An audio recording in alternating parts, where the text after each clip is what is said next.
So next up, I'd like to invite Gary and Jennifer from the Green Heart Foundation to take the stage.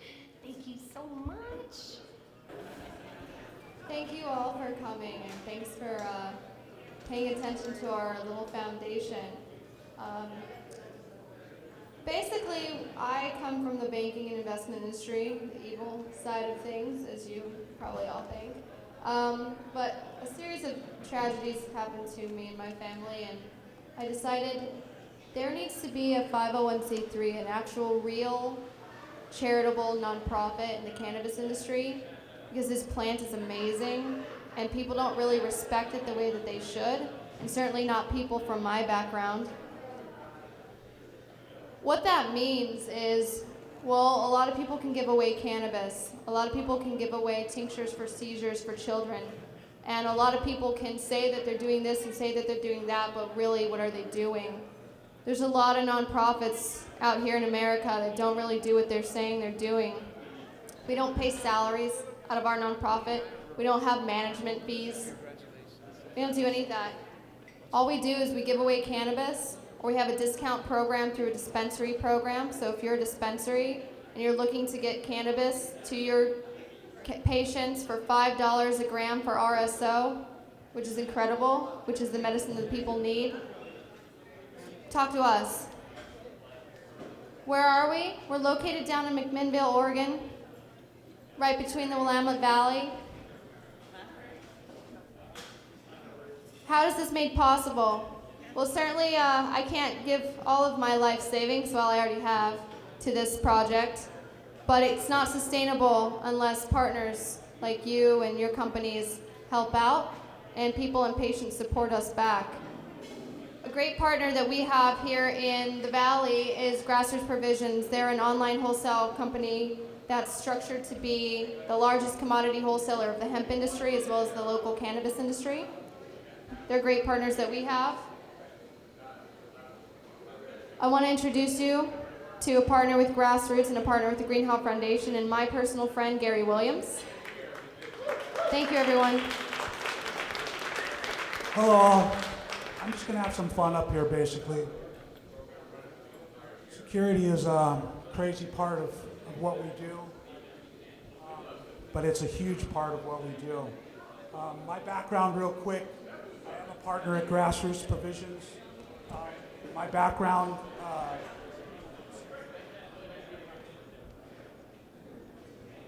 so I am a partner at Grassroots Provisions. My security experience comes from a company called Homeland Security Corporation. We are a public company. I am a partner in that company, and I have about almost 17 years of security experience in the industry. We have 4 years on the ground in Colorado when the regs dropped. So that's kind of where my experience comes from in dealing with this type of security aspect. Some of my customers have been guys like Green Solutions and Greenworks, which are two of the biggest dispensary operations in Colorado. Green Solutions averages over $500,000 a day in sales. So these are the types of things. We did the first security installations for these people. So that's kind of where my experience comes from in the industry. Also, I have 15 years with working with Alcoa Inc. Every time you see an aluminum can, that's what they do. I have 7 divisions that I've worked with over the years, and that has pushed me to push the envelope and seek different technologies and these types of things. That's what we're here to do today, is discuss technology. That's a lot of that. What these people have done for me is push me to go to the next level with security. Video surveillance is a huge aspect of what we do in the cannabis industry. And as rec comes on, it's becoming a much bigger deal for us to deal with. Some of the stuff that we have is cameras. Cameras themselves are 720 resolution, which we discussed in the questions earlier today. All cameras require infrared technology to be on them, so if something does happen, lights go out, whatever it is, you can always see. That's what infrared does. You can use IP cameras, HD CVI cameras, HD TVI cameras, anything that's a 720p. The old analog cameras no longer work. 600, 700 TV lines just doesn't cut it anymore. You've got to be at the 720 range. There are different types. IP cameras is an internet protocol system. Uses the software, that type of stuff. HD CVI is a much simpler system to use, and the reason is it's a direct connection between the DVR and the camera itself. In the IP scenario, you have to use switches, point of power over Ethernet, these types of things. In that situation, you can have bottlenecks, let's say, so your video can slow down. In the world of HD CVI, TVI, it's a direct connection. You don't have those issues. It's very fast. You get your 30 frames per second. The requirements right now for security in this industry here in Oregon are 10 frames per second, basically. Indoors, anything that has to do with your dispensary, production, anything indoors. Outdoors, it's 5 frames per second. I live in the world of 30 frames per second. That's where you catch people doing things. In the world of time-lapse photography, a lot of things can be missed. So we try to push the 30 frames per second as hard as we can, try to achieve that goal. Recorders as well, types of recorders, IP again, IP, CVI, TVI. Part of the requirements now are that how long you would have to record for. In the medical world, I believe it was 30 days. Now it's going into the rec world, we're going up to 90 days retention. What that means is that normally you would have, and not only is it 90 days retention, but it's 90 days retention on site, and then you also have to have a continuous recording off site, which makes it much more difficult. We can do that. We can record to the cloud. You can record directly to the DVR, send that to the cloud. There's many different ways of doing that. And also people think that the cloud is the only off-site recording. That's not true. It can be sent to different types of equipment. So there's a lot of technologies out there that we can use. Not all of it is super expensive. I know a lot of people believe that the expense of a security system is going to put them under. That is not true at all. There are a lot of people who will try to put you under, but really we try to work in the environment of what's good for you guys, good cost, efficient system, that type of thing, and that's where we're at. I missed a slide here, so I'll go back to one.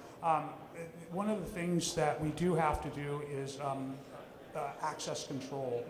Access control to limited access areas such as the vault, trimming rooms, these types of things has to be controlled through an access control type scenario. Many people think that it has to be a central system. It does not. You can use it as simple as having maybe biometric locks or key locked type things in these areas. You will have to have a listing on each of these limited access areas as to who can enter, who is authorized to get into these areas. That's very important. Also, one of the big aspects that a lot of people are talking about and worried about is the fencing aspect of what we do. Fencing is a huge aspect. Most people are going to end up with an 8-foot fence around their property, which is what is required. But there are also other ways of getting around it, and you can go after waivers and these types of things. So it's all in the matter of each individual facility has to be looked at separately, and because there's not one thing that covers everybody. Another aspect of this is diversion, and diversion is a huge aspect of your licensing process, and the technology aspect is how we deal with the diversion aspect. And at the end of your operations plan, if you guys will notice in your licensing, you will see a big empty square at the end of that, and that basically shows they want you to explain how you're going to take care of the diversion out of that scenario. Diversion means how you're going to basically stop children from getting it, as well as how you're going to stop bud tenders selling on the side and these types of things. Basically, the technology that we put in place these days is that's how we get around these diversion issues. We put procedures in place. We have full security plans in place for our Green Heart Oregon dispensary. We have full security plans in place. We have procedures in place. So if any specific thing happens, we already have a plan in place in order to know how to deal with that. The technology of it is we use the cameras in order to identify certain areas where there might be issues or things that have gone on.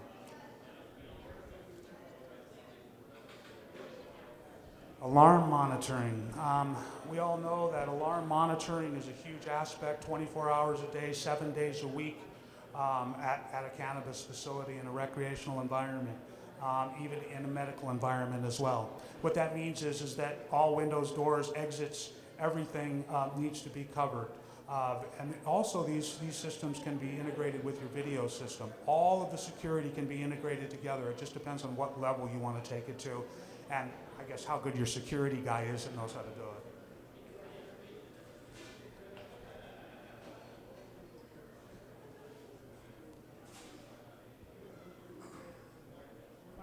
I'm going to go off a few of my notes that I made just on the side here, just to keep this thing going a little bit. Some of the things that you all are going to have to incorporate into this program, into your licensing program, as far as security goes, where there's basically, if you live off this rule, guys will be fine, and that is basically anywhere there is material or cannabis, there has to be a camera. Any of the areas where the cannabis travels, in other words, if you're taking it from veg to flower, that all has to be recorded on camera, facial features, all of these types of things, and there can be no blind spots. When we did the Green Heart Oregon surveillance system, they made us do a crawl test. So they literally I had to have one of my people get on the ground and crawl from the front door all the way to the vault and back out, and I had to have 100% coverage across that whole environment. So it's very difficult. At the same time, if you know what you're doing, it's not that hard, and it's not super expensive either. We will also have 24/7 recording, 720p, which we've recovered, 10 frames per second inside, 5 frames per second outside. A recorder, here's another good one. A lot of people think that the recorder has to be in a locked box, and in most cases, if it's not inside of a locked room or a secured room, it does have to be in a locked box. But in most cases, if you put the recorder in a dedicated room, then you're fine. Locked down and with a list of people who are allowed to enter that room on the outside of each door. Dedicated surveillance room is great. Keep maintenance log. Everybody's got to have a maintenance log of anything that you do with your system. If God forbid the system goes offline, you have to have a maintenance log of what you did to fix it, times, all of these types of things. Another big aspect is the battery backup.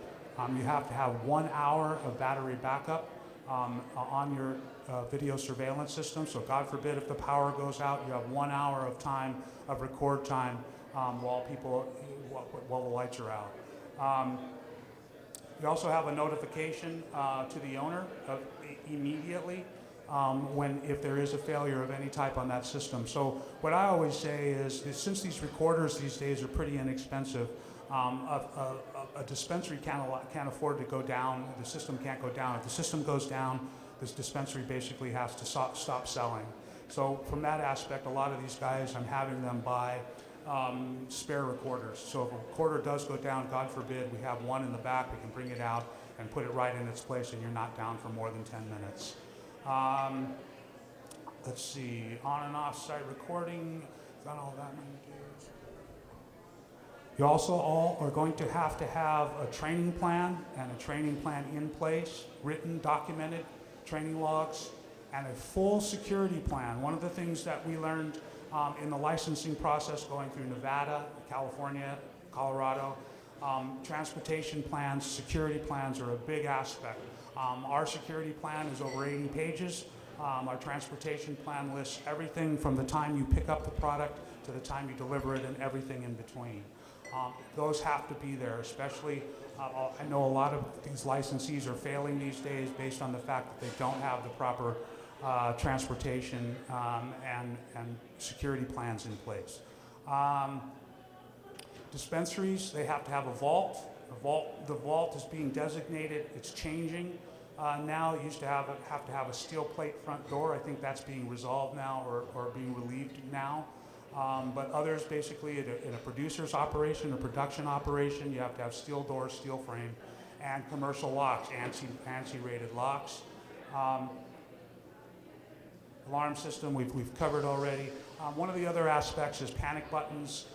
2 panic buttons inside the facility, 2 mobile panics, so if you are walking around in a grow operation, God forbid something happens, you have a mobile panic button that you can push and alert the police and your alarm company. And the other thing is a manifest for transportation. That's going to be required. We went through all of that in Colorado. That's kind of where I learned it all from. It's a good thing, and then basically what you do is you list the route that you're going to take. So we're going to probably put GPS trackers on our vehicles, but that's something that's all up to you.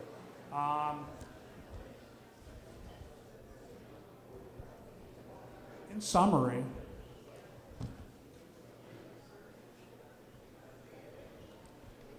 I've been around this industry for most of my life. I'm 57 years old.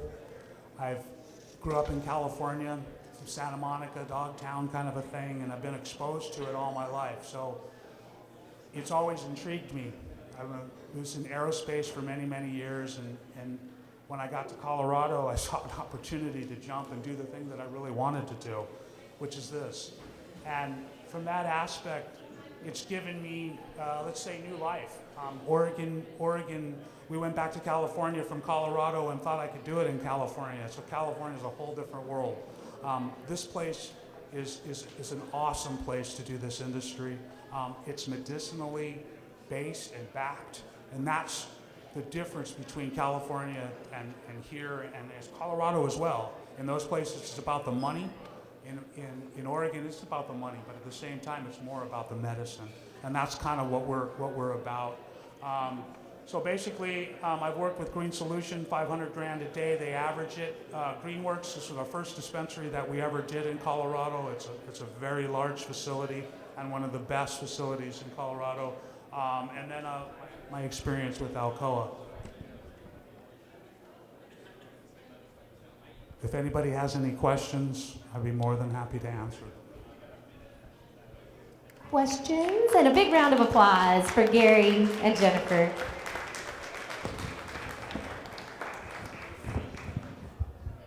I have a question. So at the public input meetings in Portland, security was probably the most divisive issue, where they asked for a show of hands. About half the audience put their hands up for regulations, and the other half was sullen. And so I'm curious, from the security industry standpoint, what you thought the state has done right, and if you're lobbying for any further changes, what those might be. Wow. What we've done right is increase the amount of security that we've had. To be honest with you, from the medical environment to the rec environment, it's tenfold, and it needs to be that way. One of the things that we found out in Colorado is that high volume of cash, huge amounts of cash. So one thing we don't have, I mean, our average day in Oregon for the biggest dispensaries is maybe, $15,000 or something like that, 20,000. So it's not a huge cash environment. So the safety factors in Oregon are much higher. In fact, our dispensary, believe it or not, is completely cashless. We don't take any cash at our dispensary at all. So what that does is that allows us to be one of the safest dispensaries in the country, because we don't have that amount of cash. What they've done, so basically what I'm saying is that wherever there's a camera, wherever there's a material, cannabis or anything, if we just live off of that, there has to be a camera. That's what they've done to improve it. As far as going forward and changing it, I think what they're doing now in relaxing a couple of areas that they found a little bit too restringent, the vault area and these types of things, I think that's probably a good thing, in relaxing some of it. But at the same time, the standards need to stay very high, because as this grows, there will be more crime. I hate to say it, but there will be more crime come on board. Other questions for Gary in the audience? I got 2. All right. Thanks for the talk. Could you talk about how much it costs for a dispensary or an outdoor grow? I mean, Of course. the whole. Of course. I have, just so you know, I've covered everything from a 40-acre facility down to a very small shoebox dispensary. In a 40-acre facility, it cost over $150,000 to cover that facility. Be honest, he did it in one camera, and that's something that y'all can think about, but we covered a 40-acre facility with one camera. It's a thermal camera, it's a 360-degree camera. And I can do that thermally, and we connect it through a satellite, so everything that we do, everything that goes on that camera is transmitted to the satellite right to my cell phone or whatever it is. So from that aspect, you can go from $150,000 and even more, depending on the facility, all the way down to very low cost.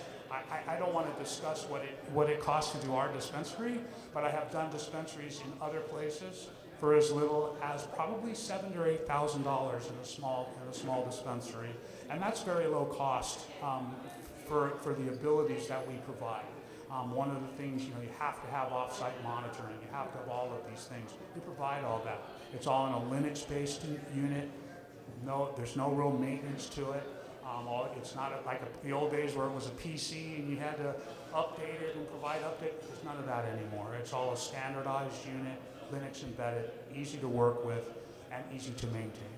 So cost-wise, anything from probably $5,000 or $6,000 all the way up to $200,000 range, depending on what your facility is. Wow. Is there one more? Yeah, I was a good friend of William Pondy, and also I knew Jack Harrer and Ed Rosenthal and Tom Alexander and Chris Conrad and some of the early pioneers. My generation would experience a Sartre type of nausea if they saw what was going on right now with the surveillance system started in Colorado. And so my question is, when are we going to realize what Pondy painted on his sign on his fence in Harrisburg? He had the annual Hemp Fest. Freedom is the issue. And are we going to have a spiritual cabal that rises above the need of surveillance? Wow, that's a question. I'll be honest, I don't even know how to answer that. Wow.